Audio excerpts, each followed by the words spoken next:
Shalom. Kol Halo Yahweh Bahasham Yahushai Bahasham Rakaha Kwadash. Double honors unto the apostles, double honors unto the elder bishops. Salutations to all my fellow laborers doing this work in truth and sincerity, risking their lives and their freedom to do so now more so than ever.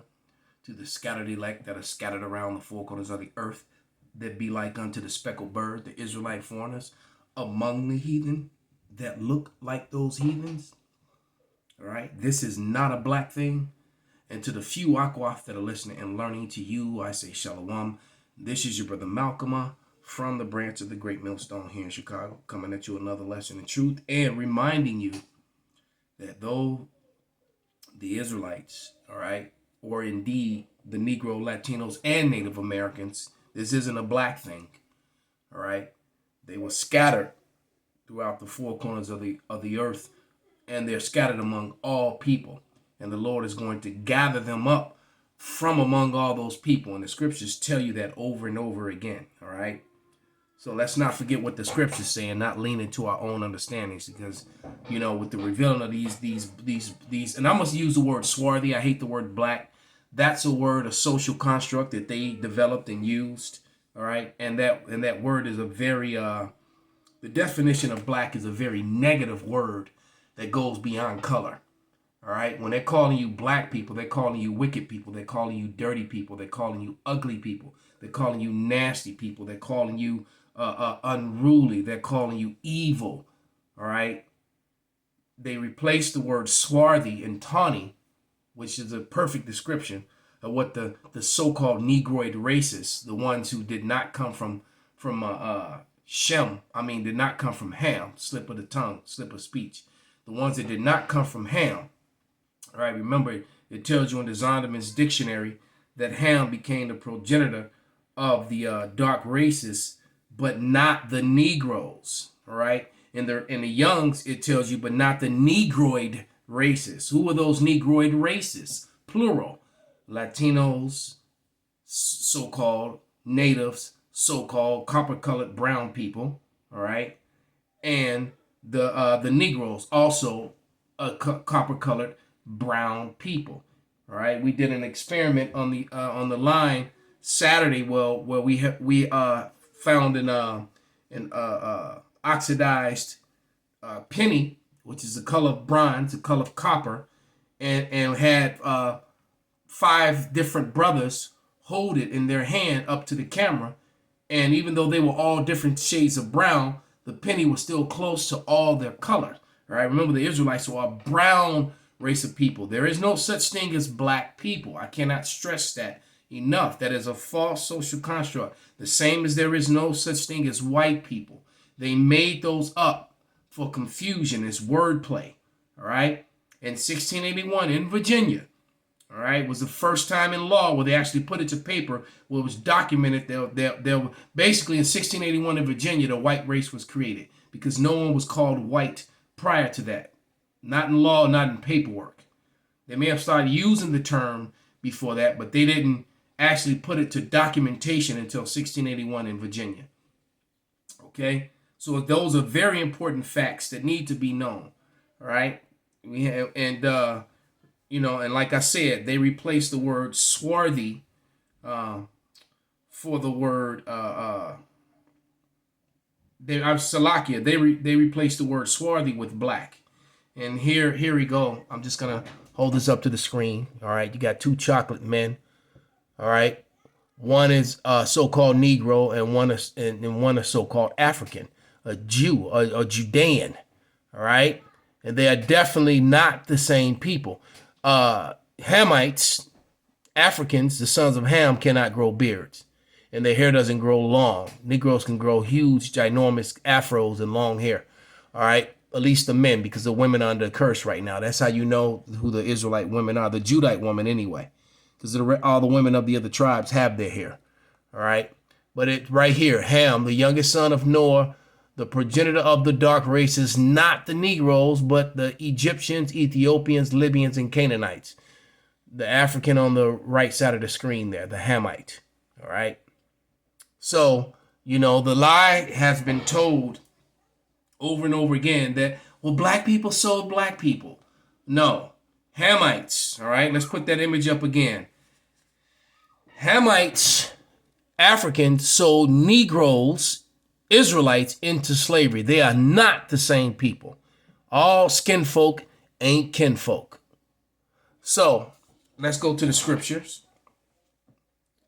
All right, because I'm gonna play 2 short videos. It's not gonna be a long video, but it's gonna be very precise and a very precise precision hit to the cause of truth, and a very vicious blow to the lies that have been told, that have been taught and pushed for centuries and generation after generation.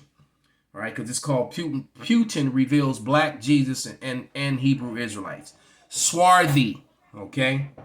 And white Christians and Edomites around the world are having a very hard time. Many knew this already, and a lot of them are accepting it, but a huge portion of them are having a very hard time. And the Catholic Church has been very quiet on this subject. Vocab Malone, Dr. James White, the Edomite, all right, Dr. Quaz Brown, they've been very quiet on this subject matter, all right, and the Israelis have been very quiet on this matter, because when you're looking at these images that predate all the Renaissance whitewashed history, my client came back from Italy and was showing me that ginormous image of a pale image of David with the huge man with the baby. His penis didn't grow up with the rest of him. She was showing me that, and that is that iconoclasm, brainwashing, and just straight up racist, hateful lies to push for and say that you're the people, that you're one people, and then take the people who are actually those people and label them as a nobody, as a nothing, or something else that suits your that suits your agenda. So this is Jeremiah 49 and 7, and it reads, concerning Edom, thus saith the Lord of hosts, is there no more wisdom in Teman? Counsel has perished from the prudent, their wisdom is vanished. So everything that you see that they're trying to do is being upheaved. They commit one of these atrocities. They have one of these events, and the event is picked apart in less than 24 hours from the time it's happening. Why? Because you got video, you can slow motion, you can fact check, and engineers, and they can't seem. The last greatest lie that they pushed, which also has been destroyed, that they've put into the history books, and the narrative that's told and taught to children is a complete lie. Is that event that happened in September, oh so long ago. That whole thing when 3 buildings came down. They only talk about 2, but that event. All right, but this is Jeremiah 49 and 10. I have made Esau bare. I have uncovered his secret places. He shall not be able to hide himself. His seed is spoiled, and his brethren and his neighbors, and he is not. All right, so he's being revealed and spoiled. All right, because his plan is to destroy the people of the earth. And it always have been, and they try to, it's a conspiracy. Look, in 1904, that wicked, demonic, Satan-worshiping Aleister Crowley, who they uplift and upheld, his doctrine is being repeated. And remember the Georgia Guidestones that was there for years until they were discovered, and then all of a sudden they got destroyed.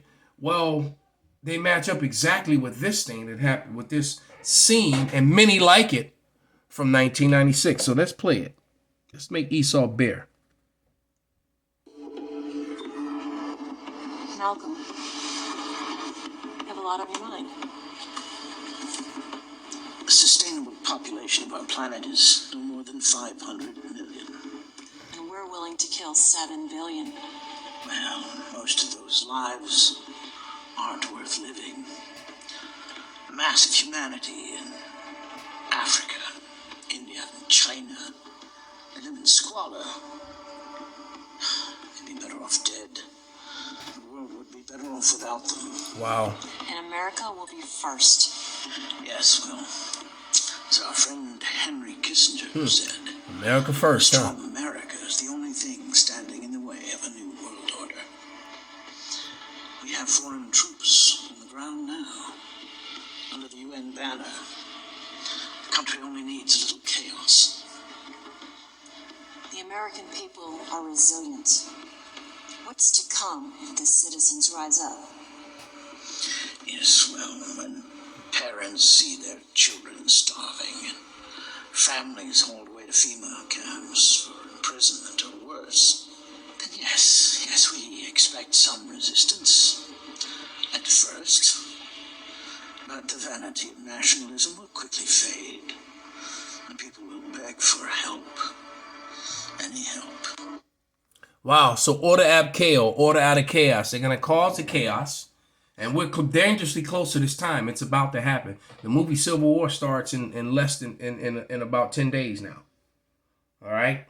And that's going to be a big deal. That is they do this predictive programming like that, like we just watched.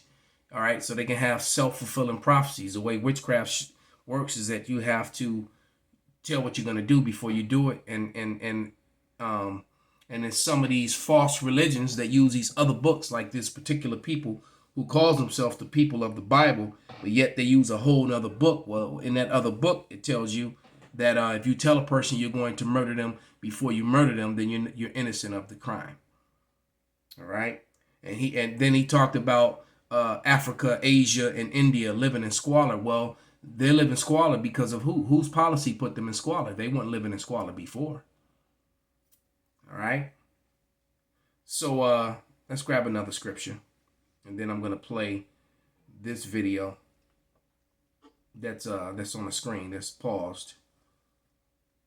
Let's get Obadiah 1:6, and it reads, "How are the things of Esau searched out? How are his hidden things sought up? All the men of thy confederacy have brought thee even to the border. The men that were at peace with thee have deceived thee and prevailed against thee, and they that eat thy bread have laid a wound under thee, and there is none understanding in him." So Esau has done so much dirt that his allies are turning against him. And Esau is a family, is a house divided, and a house divided cannot stand. All right, they're against each other because you got Edomites that hate Jacob, and you got Edomites that like Jacob or understand that they need Jacob in order to make things run. But then you got the other Edomites that just want to eliminate them. All right, you have Edomites that are for alternative living. You have Edomites that are completely against it. You have Edomites that are all for Christianity, which isn't biblical at all, but Christianity uplifts white superiority, so they're all for it. All right, they're not for the truth that's being revealed, like the amazing things you're about to see when you see a president, a pale male, an Edomite, a so-called white man, along with his countrymen worshiping a swarthy image of the Lord as he actually was. This scene is extremely powerful.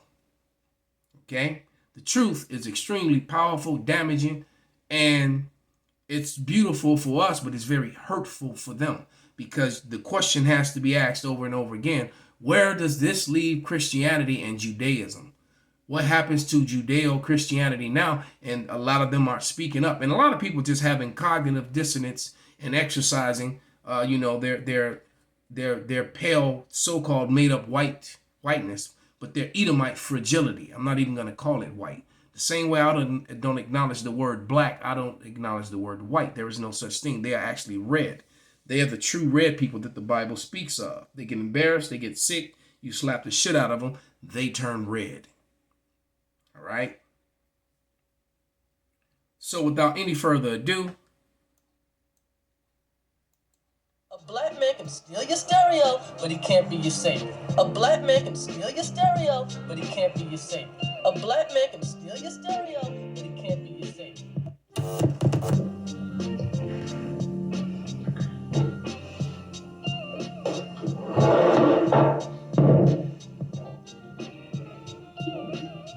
Just a question.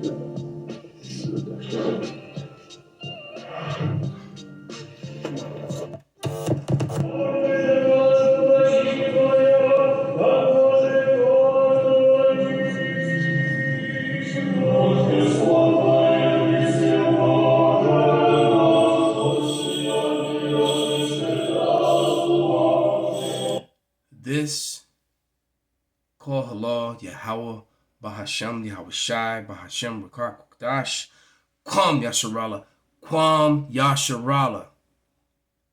All right? Because the truth, they are going to take the knee, and they are going to be servants.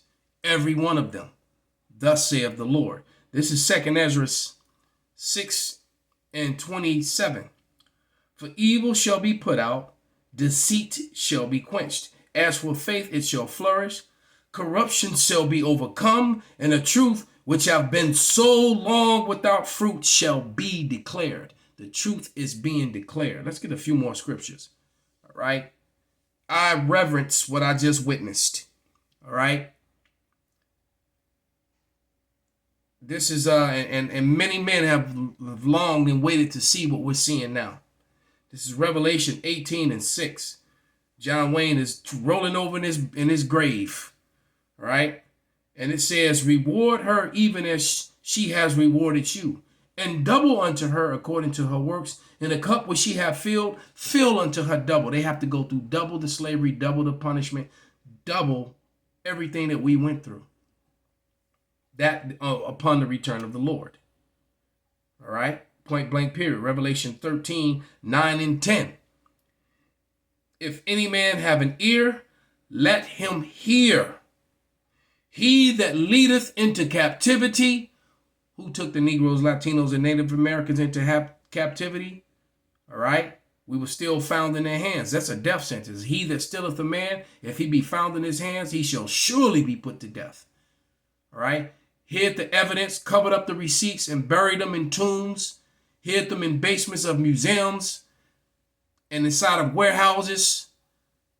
I remember seeing the images of the Russian soldiers in the 1800s, in the mid-1800s, with all the images like you're looking at now, the Jewish Russian soldiers, removing them from the churches, hiding them and destroying them and replacing them with pale ones. All right. Revelation 13:10. He that leadeth into captivity shall go into captivity. He that killeth with the sword, what nation blessing was the sword? The Edomites. And with that sword, he raped, robbed, stole, and enslaved most of the world. All right. And stole his way into richness and control over the world, even though it was the Lord that gave it into his hands. He didn't do it on his own accord, but he used his blessing and to get what he, and there's a temporal, this as Elder Yaki like to say, this evil, this current evil, wicked temporal world, and this temporal system is falling. All right, it's falling. It says, and he that killeth with the sword must be killed with the sword. Here is the patience and the faith of the saints. The saints of the Most High God are waiting patiently with faith, all right, to put the sword to those who enslaved them and put them to the sword. That is righteousness. That is justice. That is godly. And that is what's written in the scriptures. Call halal Yahweh Bahasham Yahushai Bahasham Rakah Kodash Kwam Yasharala.